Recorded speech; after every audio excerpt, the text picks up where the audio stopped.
Welcome to the Northern Business Podcast. Each week we talk to people active in business and the economy about the big issues driving growth in the north of England. We're sponsored by Virtue Motors, one of the UK's largest motor retailers. You can check out its website at virtuemotors.com.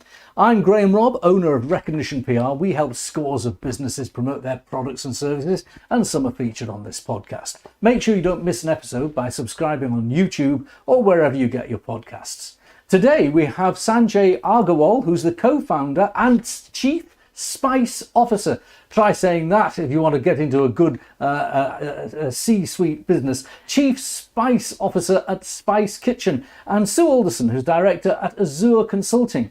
And later my colleague Joss will be speaking with Martin Cramond, Technical Director at Carney Consultancy. Well, first of all, Sanjay, thank you for joining us. Sue, welcome as well. Chief Spice Officer is a nice little title, but you've got a great business and it's not that small. I've got to say, I've been looking at your LinkedIn profile. It's one of the greatest descriptions. I'm going to introduce you by reading from your profile. If you ask me how I got here, I'm wondering that myself. I'm the co-founder and Chief Spice Officer at Spice Kitchen, a family venture that started as a retirement project for my mum, Sashi, back in 2012. We make spice blends and spice gifts, selling online through retailers and as corporate gifts. Well, that's an interesting and dynamic introduction, but what's it like sort of 14 years in from starting with your mum? Gosh, yeah, no, it's sometimes amazing to think that we're 14 years in, really. But yeah, I mean, as the kind of profile said, the business only started as an amazing little retirement hobby for my mum. Little did we know where we'd be today. I mean, you know, the whole business is centered around her kind of amazingness of cooking and her depth of knowledge of spices. I mean, she was born in Kenya and raised in India.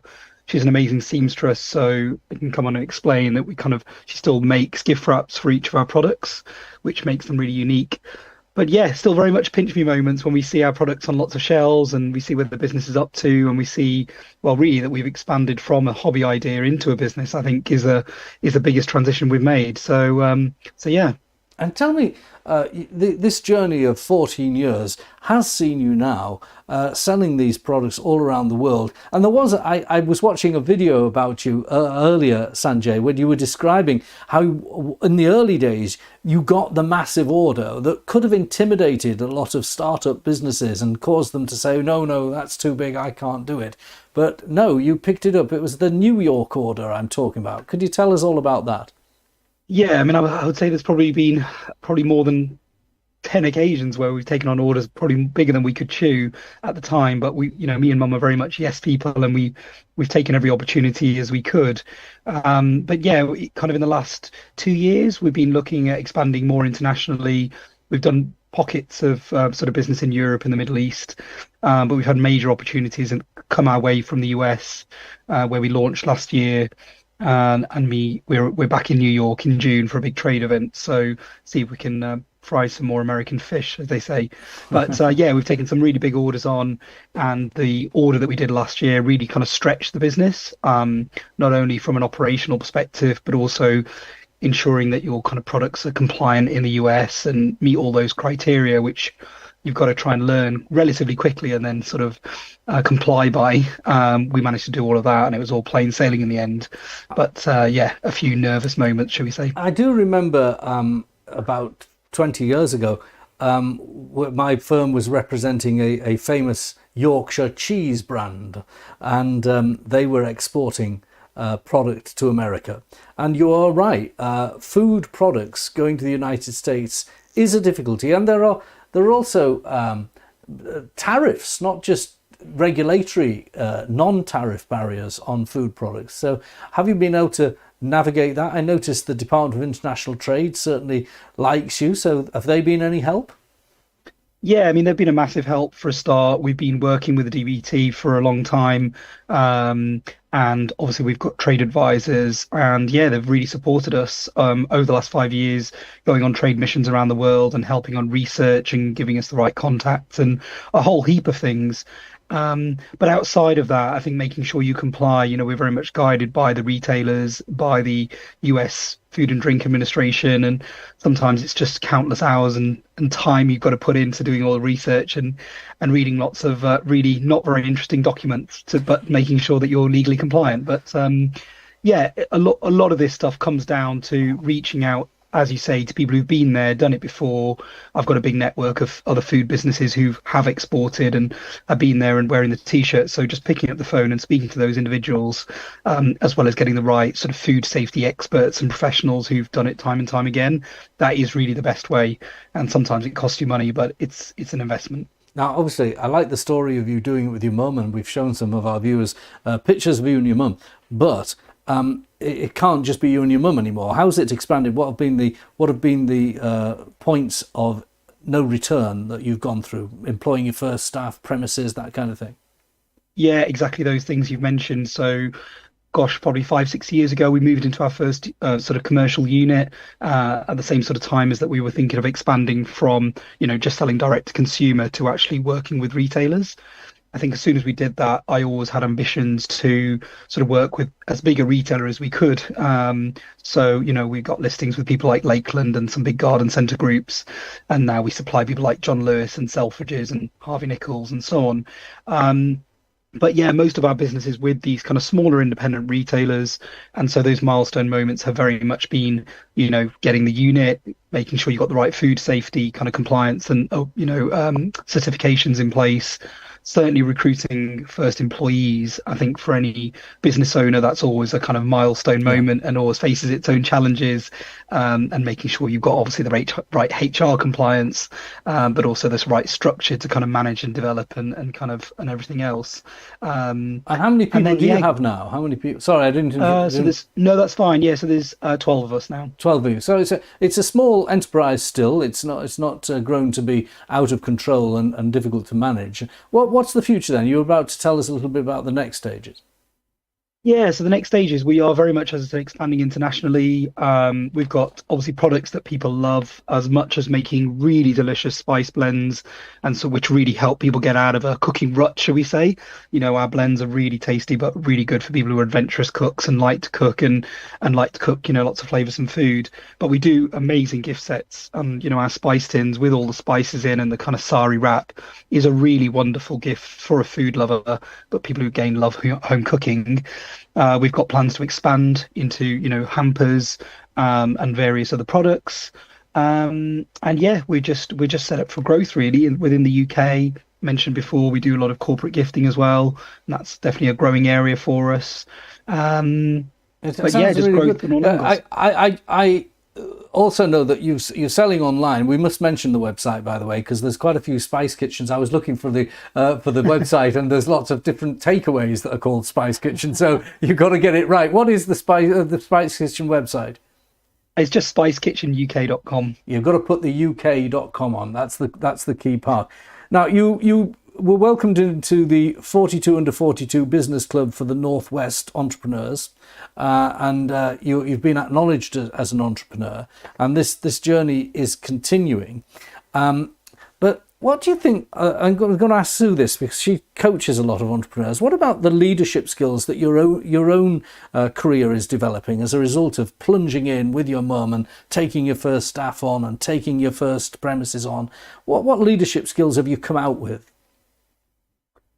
Oh, that's a really good question, actually. I mean, I think the first thing is nothing happens unless you're passionate about what you do. Me and Mum are extremely passionate about food and cooking and spices, and I think hopefully that exudes from everything we do. We've got really, as we've grown, we're still relatively small, but we've always held, the quality of our products in really high regard, and the quality of what we make now is no different from what we made 14 years ago. But I think you need to be able to obviously hopefully inspire a team. You need to have your finger on the pulse in a number of different areas of the business. I think the key though as you grow is you've got to become, and I've probably always been it, but certainly it's been a development for me, is being quite self-aware. I definitely know where my skills lie. I'm great on the sales side and building relationships with retailers, and that everything else, you've got to find the right people to kind of manage those areas for me. So I think if you're self-aware enough and you know where you're really adding value to the business, and then you're able to sort of recruit and find the right people to fill the gaps, so to speak, then I think that's kind of a recipe for success. And I think it's sort of when people aren't aware of where they add that value, or they're trying to spin too many plates, then it's, you kind of stagnate your own growth, really. Now, you and I Yeah. employ about the same number of people. I suppose our businesses, I don't know what the turnover is, but it might be a similar size. But one thing I've been doing it now for 37 years this year, so it's been a long time. And one thing I've had to force myself to do is to keep learning from sources outside of my business. And I noticed on your CV, you hadn't shied away. You went to the Said Business School at Oxford University, and you did a breakout course there. And tell us about that and what attention you gave to your own personal development. I'm going to ask Sue to pick up on this because this is her skill. Yeah, definitely. I mean, I've always been one people call me a sponge for learning, and I think that's really important. I've done a number of growth leadership programs and growth programs, starting from Liverpool University, actually, which run an amazing course called Growth Catalyst for growing businesses. I've been part of the NatWest Accelerator program out of Manchester, and then was lucky enough to get onto the Goldman Sachs 10,000 Small Businesses, which is the one you referred to, linked with Said Business School in Oxford. And then, yeah, looking at the next thing, I'm applying for a wonderful scholarship scheme called the Marketing Academy to help boost my marketing knowledge. And yeah, as I say, always learning. So, I guess we've been thrust into a business which, we're now manufacturers, and we're growing, as I said, a kitchen table idea. So I definitely don't come with any level of skill in what we're doing, so to speak. And every day is a school day sort of thing. So yeah, always learning and trying to make sure that, I guess, we're reducing the risk of the business, not me as a leader, but also, us from a manufacturing standpoint. We brought in experts who taught us everything that we need to know about lean manufacturing and the principles that we need there to run a manufacturing business. So, Well, Sanjay, don't go away, because I think you'll want to pick up on maybe something that Sue might be saying in a minute. Look, Sue, before we go into what you do, the economy, there's been lots of different bits of data in the last couple of weeks. We were officially in recession, and then we've had a bit of data about the economy growing a bit. And today, this Wednesday, we've had data that says the inflation rate has fallen considerably. And I suppose as the British economy moves forward, we've got to grow, and we need people like Sanjay. What does your business, Azure, do to help people like Sanjay? Yeah, thanks, Graham. What we do is and I loved hearing what Sanjay was saying about the stuff that drives his business, because so much of that stuff I agree with. What we do is help leaders and managers inside all kinds of different organizations think about how they can be at their best so that they can grow and develop their own organizations. Because we know that one of the biggest predictors of business success is the kind of style and approach that a leader uses and the kind of culture that he or she creates. And that was what was lovely to hear Sanjay talking about. His passion is obviously really shining through to those employees that he has. That creates the right kind of environment to really drive productivity and engagement within that business. And that's what we're all about, whether we're working with groups of leaders, leadership teams who are driving perhaps larger organizations, or working one-to-one with leaders. I loved it that Sanjay was talking about self-awareness, and we really feel that that is the core of what makes great leaders, understanding where they're strong and where they're not so strong. Now, this is a skill that we've developed in Britain, and there's clearly I was with a very successful business man, as it so happened, a business leader in America just a few weeks ago, and he was very respected in the United States as well, and not because his business is in the US, but because the entrepreneurial skills he brought to his business. And I know that you personally are working with London Business Skills, Yes. a business school, I mean, to get those skills and export them abroad. Tell us a bit about that.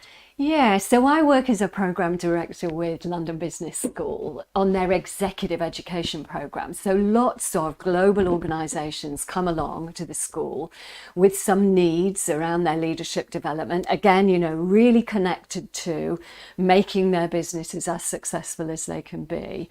And what I do is help to design programs which will help those leaders develop in order to make their business more successful. Now, I know you've just got back from Holland. You were in Yes, Amsterdam I was. teaching professional people, as Yes. it so. But you weren't teaching the top people. You keep talking about leaders and might think of it the chief executive and so on, but you were talking about the future leaders there, weren't Yes, indeed. And when we talk about leaders, and this is, I think is really interesting, we talk about anybody who has got responsibility for managing other people inside an organization. Because even if I'm not right at the top of the traditional pyramid or hierarchy in an organization, where you might talk about the leader that runs an organization, where there are teams inside an organization, we would expect leadership to be happening at a number of different levels so that people can show that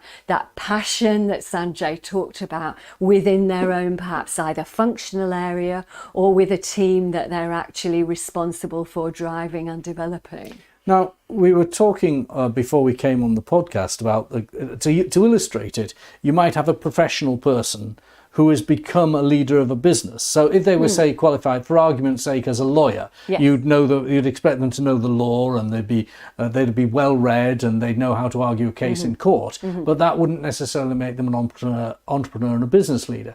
Are you trying to take somebody like that and put them in a leadership capacity? Absolutely, absolutely. Because of course, what happens inside many organizations, people are hired for those technical skills that they have, whether they're a lawyer or a finance person or whatever it is. And in order to really grow through the organization, those technical skills become less important. And of course, the skill of being able to motivate and develop people, as Sanjay was talking about, becomes the most important thing. Those technical skills are just a given. They probably have a team of people who know more about some of that stuff than they ultimately do. So their focus needs to change to something completely different, about thinking about how do I, as I was saying, create the right climate, really get people to engage, and no longer are my technical skills the most important skill that I have. And at Azure, you go into businesses, maybe like Sanjay's, maybe bigger businesses and also public sector, and you engage with them on these programs. Tell us the kind of programs that you've got. It can be a variety of different things. It is often about creating that sort of culture that will allow people to thrive and be productive. And I think what we're finding at the moment, Graham, particularly, is the world of work post-pandemic fundamentally changed. So many people in the UK now are working in a hybrid manner, and that means that leaders and managers need to have very different skills to what they traditionally had, because they are managing a workforce who are disparate, often again, perhaps even in different countries, never mind just being in their home. So the skills that the leaders need to look a little bit different, perhaps from when they were traditionally face to face with people all day long. And what we do is help people develop some of those generic skills in order to get the best out of their teams. And do you see a moment that productivity in this country can improve by deploying some of these softer skills? Because it does seem to be the underbelly of the problem at the moment. That if we can tackle productivity, and maybe that's not just in the sense of whether you can get enough spice in a tin in the right quantity in the right time, but also whether a lawyer can make his hours, or whether a doctor can see enough patients. Yes. Productivity isn't just about blue collar anymore. No, absolutely not. What we are trying to do is help leaders get that discretionary effort from people, not just meet the minimum requirements, but what else can they bring? What other strengths can they bring? How can they really flourish that enables the business to flourish as well? What a great phrase. Sanjay, do you get discretionary effort from your team? That's a good question. To be honest with you, we've got an amazing team. a really, really strong team. And I think, as you said, it's sharing the passion of the products. We only hire foodies as well, so people who really very good. not only love their role, but have got a real passion for the products, use them daily, and just really understand the products and therefore the customers that we're serving. And that's really, really important to us. And then obviously when we come together as a team, we can really enjoy all the food things that we're kind of doing. So yeah, we've got an incredible team, to be honest with you, and I'm really, really lucky to have the people we've got, and to have, as I say, those areas really well served within the business, which, aren't my skills. So, well, Sanjay, thank you for joining us. Sue, thank you for joining us. To turn to something completely different, as they say now, over to my colleague Josh, who's been a manufacturing and cleaning business, specialist business for industrial cleaning called Mack International. And it's engaging in its new certification, ISO certification. Let's find out more. Thanks, Graham. Today I'm at Mack International, which is a manufacturer and distributor of cleaning solutions such as pressure washers. The company has just secured 3 ISO accreditations. I'm here to find out a little bit about the work that went into it and what it means for its future plans. Andy Scott is Sales Director at Mack International. It's a really exciting day here today as we've achieved all 3 of our ISO certifications, which is absolutely fantastic news for the company. Rupert King is Compliance Manager at Mack International. He's headed up this whole project. It's been an 18-month process working with Kearney Consultancy, initially developing our ISO 9001 standard and then moving forward to ISO 14001 and 45001 for health and safety and environmental management. I'm Martin Crammond, Technical Director at Kearney Consultancy. We've been working with Mack now for 18 months, implementing their management systems to the ISO standards. Having an external consultancy doing it, you're getting an independent, non-biased view of the business in terms of its legal requirements. The ISO standards are 9001, 14001 and 45001. The standards mean that they're externally verified to a standard, so it gives a client verification that they have been externally audited to meet quality, environmental and health and safety standards. It gives them a vote of confidence. Health and safety enables clients, customers to have a good value with a business. It enables policies and procedures to be rolled out throughout the business so everybody's working off the same page. Thank you, Josh, and the team at Mack International. And looks like they've got a pretty good set of equipment there. It was for viewers of the programme. You can see a lot of action going on making those specialist machines. Now, if you'd like to join us as a guest on Northern Business Podcast, do feel free to get in touch. We'd love to hear from you. Do it via LinkedIn. Thanks to our podcast producer, Harry Sinclair, and technical operator, Robin Campbell. Join us next time for the Northern Business Podcast. Never miss an episode. Like, rate and subscribe on YouTube or wherever you get your podcasts.